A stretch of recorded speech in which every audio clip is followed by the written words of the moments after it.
የአሜሪካው ፕሬዝዳንት ዶናልድ ትራምፕ ወደ ስልጣን ማማ የመጡበት 100ኛ ቀን በአስገራሚ ሁኔታ ተከብሯል። 100 ቀናቱ የ100 ዓመት ያህል ጉድ የታየበት ማለት ሆኖ ሪፖርት ተደርጓል። 100 ቀናቱ ግዙፍ ውድቀት፣ ጥልቅ ቁልቁለት የተመዘገበበት ከመሆኑም በላይ ቀጣይነት ያለው የኢኮኖሚ ጦርነት የተጸነሰበት አደገኛ ጊዜ ወይንም ደግሞ የክፉ ቀን መግቢያ ተደርጎ በባለሙያዎች ሐሳብ ይሰጥበታል። ትራምፕ ግን ይህን ከማስተባበል ጎን ለጎን ገና ምን አይታቸው ተጀመረ እንጂ መች ተነካና ብለዋል። ሰውየው መቼም አያምራቸው የለ 100 ቀን የስልጣን ቆይታቸውን ያስተሳሰብ አብዮት በማለት በቀጣዩ በወዳጃቸው ሳይቀር የበቀል ዝግጅት ማድረጋቸውን ፍንጭ ሰጥተዋል። ከአፍሪካ ቀንድ በአሜሪካ ወታደራዊ ድጋፍ መጀመሪያ ረድፍ ላይ የምትገኘው ግብጽ ተሸብራለች። የተሸበረችው ቀብጣ ነው። ከቻይና ጋር ወታደራዊ ልምምድ ስታደርግ ቀብጣ እንጂ የአሜሪካንን ቁጣ ዘንግተው አይደለም። እናም ቀጣዩ ትራምፕ እርምጃ ግብጽን የሚያሸብር አብደልፋታህ አልሲሲን የሚያስጨንቅ ባህረ ሰላጤውን የሚያምስ ቀይ ባህርን ይበልጥ የጦርነት ቀጠና የሚያደርግ ወዲህ ደግሞ የኢትዮ ኤርትራን ፍልሚያ የሚያፋፍም የኃይል አሰላለፉን 10 ጊዜ የሚቀያየር የሆነበትን አውድ ለመቃኘት እንሞክራለን።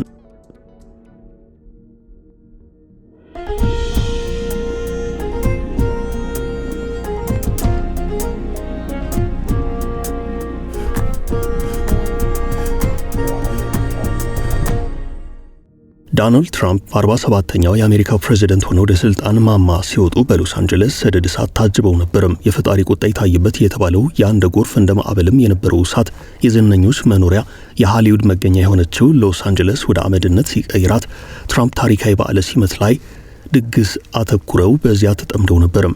አሜሪካን ጨምሮ መላው ዓለም እንደ እሳት የሚፈጅ ፊርማ በመፈረም ውሳኔ በመወሰን ለወዳጅም ለጠላትም ያልተመቹ ሰው የሆኑበትን እርምጃ ከወሰዱ እነሆ አስጨናቂ ቀናትን ደፍነዋል። ለቀኑ ክብር ንግግር ሲያደርጉ ክቡርነቱ ባለፉት 100 ቀናት ውስጥ ተቀባይነቱ ቀንሶ ውድቀቱን የሚመኝ ቁጥሩ በዝቷል አይነት አስተያየት ሲሰሙ በብስጭት ይህ የጠላት ወሬ ውሸት ነው ብለዋል። በእርግጥም ፕሬዝዳንቱ 100ኛ የስልጣን ቀናቸው ላይ ያደረጉት ንግግር ስኬቶቻቸውን በማነሳሳትና የፖለቲካ ጠላቶቻቸውን በመወንጀል ወይንም በመፈረጅ ላይ ትኩረት ያደረገ ነው።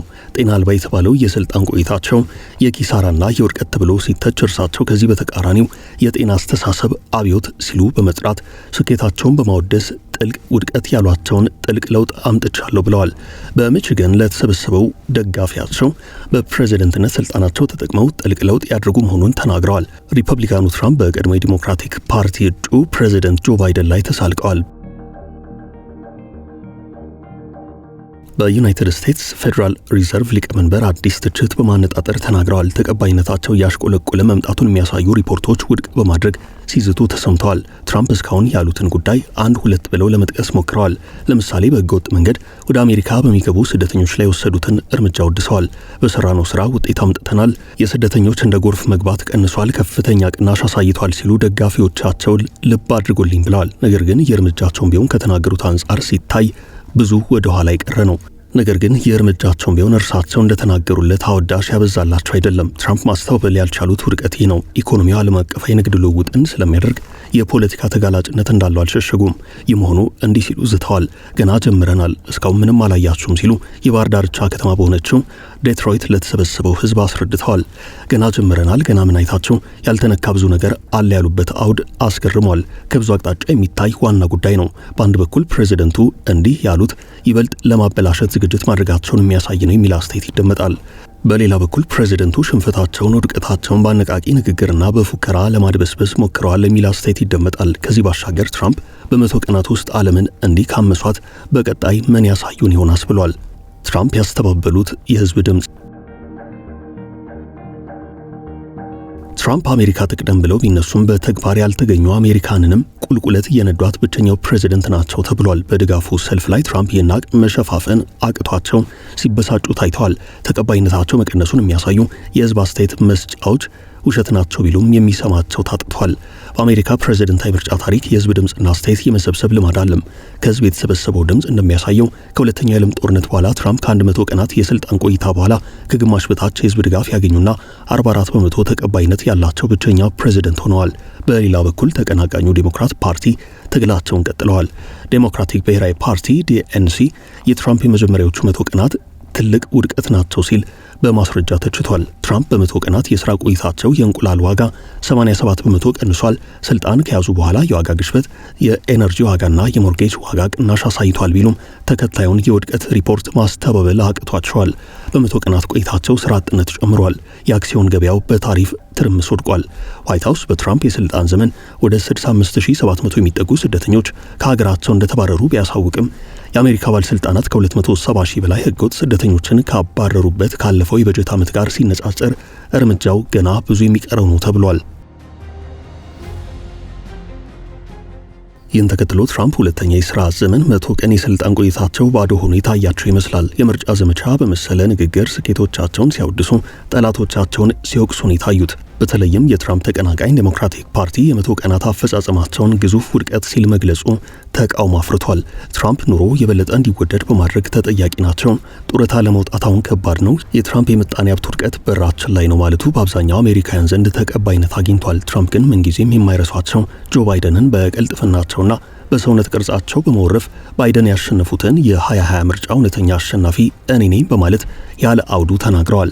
ፕሬዚደንቱ ምርጫውን በእውነተኛ ምርጫ ይሁን በማጭበርበር ያሸነፉት አሁን ትርጉም አይሰጥም። ትርጉም የሚሰጠው ወደ ስልጣን ከመጡ በኋላ ምን ለውጥ አመጡ የሚለው ነው። በዚያ አውድ ሲገመገሙ ትራምፕ በ100 ቀናት ቆይታቸው በዓለም ላይ ቀዝቃዛ ጦርነት የቀሰቀሱ ሰው ሆነው ይታያሉ። አደገኛው የግብፅና ቻይና ወታደራዊ ልምምድ አሜሪካን አስቆጥቷል። በአፍሪካ ቀንድ የአሜሪካ ከፍተኛ ድጋፍ ያላት ግብፅ ናት። በተለይ ሪፐብሊካኑ ዶናልድ ትራምፕ ለግብፅ የተመቸ ሆኖ ይገለጻል። ፕሬዚደንት አብዱልፋታህ አልሲሲ ትራምፕ ወደ ስልጣን መምጣት ካስደሰታቸው መሪዎች መካከል አንደኛው ናቸው።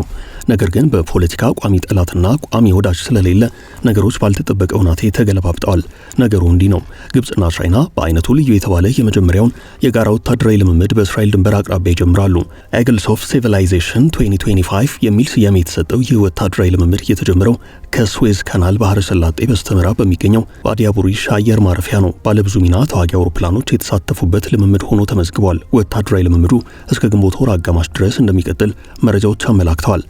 ሀገራቱ በጀመሩት በአይነቱ የተለየ ልምምድ ላይ የቻይና ተዋጊ G10C ተዋጊ ጄቶች፣ ነዳጅ የሚሞሉ አውሮፕላኖች፣ AG500 ቅድመ ማስጠንቀቂያ አውሮፕላኖችን ጨምሮ የግብፅ ንብረት የሆኑ ሚግ-29 ተዋጊ ጄቶችም ተሳትፈዋል። የቀበጡ ዕለት ይለዋል እንዲህ ነው። በማን ላይ ቆመሽ ማንን ታሚያለሽ መሆኑ ነው። እንደሚታወቀው ለግብፅ ከፍተኛ ወታደራዊ ድጋፍ የምታደርገው አሜሪካ ናት። አልሲሲ ከቻይና ጋር ያደርጉት ወታደራዊ ልምምድ የነጩን ቤተ መንግስት ሰዎች አላስደሰተም። የሁለቱን ሀገራት ልምምድ ያልወደዱት ትራምፕ ሀገራቸው አሜሪካ የዓለም ዋነኛ በሆነው በስዌዝ ካናል የሚንቀሳቀሱ የንግድ መርከቦች ማለትም የአሜሪካን የንግድ መርከቦች ከዚህ በኋላ ምንም አይነት ክፍያ እንደማይከፍሉ ግልጽ አድርገዋል። ይህ በዓመት $9.2 ቢሊዮን ገቢ የሚያስገኘው ካናል ከፍተኛ ተጠቃሚ የሆነችው አሜሪካ በነጻ እጠቀማለሁ ማለቷን ተከትሎ ግብፅ የመጀመሪያውን የድፍረት ዛቻ አሰምታለች። ካይሮና ዋሽንግተን በስዌዝ ካናል ጉዳይ ሌላ ንትርክ ውስጥ ገብተዋል። ምናልባት በዚህ ንትርክ አልሲሲ ከትራምፕ ተኳርፈው ወደ ቻይና መዞራቸውን አጠናክረው ከቀጠሉ በቀይ ባህር የጀመሩት ዘመቻ ውጤቱ ሊቀንስ ይችላል። ምክንያቱም ቻይና ድሮም ቢሆን የኢትዮጵያን ከቀይ ባህር መገፋት ብዙም የምትደግፍ ስላልሆነች ምንም እንኳን ቻይና የኤርትራና ግብፅ የጋራ ወዳጅ መሆን ሂደት ላይ ብትሆንም የኢትዮጵያን ከቀይ ባህር መራቅ አትፈልገውም።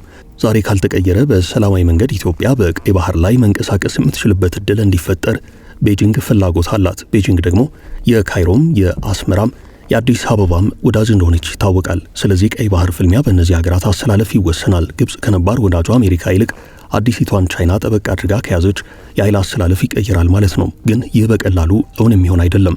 ተንታኞች እንደሚናገሩት ግብፅና አሜሪካ ለተወሰኑ ጊዜያት ተቋርፈው እርስ በርስ ንትርክ ውስጥ ሊገቡ ይችላሉ እንጂ አሜሪካ ካይሮን ለመካከለኛው ምስራቅ ፖለቲካ በእጅጉ የምትፈልጋት ስትራቴጂያዊ አጋር በመሆኗ ነገሮች ሁሉ በዜሮ ተባዝተው አሜሪካና ግብፅ በአንዴ ወደ ጠላትነት ይቀየራሉ ማለት እንዳይደለ ይናገራሉ።